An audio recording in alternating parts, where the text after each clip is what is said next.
तुम मेरे लाश पे रोने मत आना, मुझसे बहुत प्यार था ये जताने मत आना। तुम मेरी लाश पर रोने मत आना, मुझसे बहुत प्यार था ये जताने मत आना। दर्द तो मुझे जब तक दुनिया में हूँ, जब सो जाओ फिर जगाने मत आना, फिर जगाने मत आना।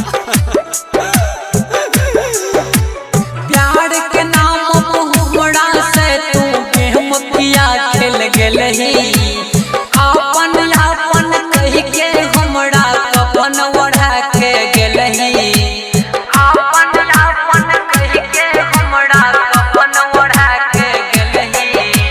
प्यार के नाम हमरा से तू गेम किया खेल गेलही, अपन अपन कह के हमरा कपन ओढ़ा के गेलही। हमें दिल्ली लगलियो तोड़ा से तू दिमाग लगा के चल गेलही, हमें दिल्ली लगलियो तोड़ा से तू दिमाग लगा के चल गेलही। बिना दर्द के आंसू बहाए नहीं जाते, बिना प्यार के रिश्ते निभाए नहीं जाते। जिंदगी में एक बात याद रखना है मेरे दोस्त, किसी को रुला कर अपना सपना सजाए नहीं जाते, अपना सपना सजाए नहीं जाते। कमी की रही हमरा में पगली, दिल से तू भुलाई देलही। ससुरा जाय से पहिले किया न जहर हमरा पिलाई देलही, जहर हमरा पिलाई देलही। कमी की रही हमरा में पगली, दिल से तू भुलाई देलही। ससुरा जाय से पहिले किया न जहर हमरा पिलाई देलही। चांद के जेना चमकौ चेहरा, दिल में गया गो लगलही। हमें दिल लगलियो तोड़ा से तू दिमाग लगा के चल गेलही, हमें दिल लगलियो तोड़ा से तू दिमाग लगा के चल गेलही।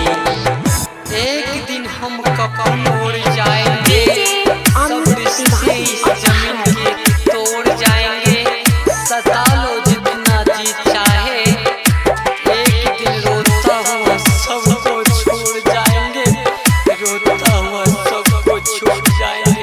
दिल्ली लगलियो तोड़ा से तू दिमाग लगा के चल गेलही। तू चल जेबही ससुरा पगली, जइबहु हम शमशान गे। खोइछा में तू लेहने जइहे, रुकु देबो के यबो प्राण गे, रुकु देबो के यबो प्राण गे। तू चल जेबही ससुरा सोना, जइबहु हम शमशान गे। खोइछा में तू लेहने जइहे, रुकु देबो के यबो प्राण गे।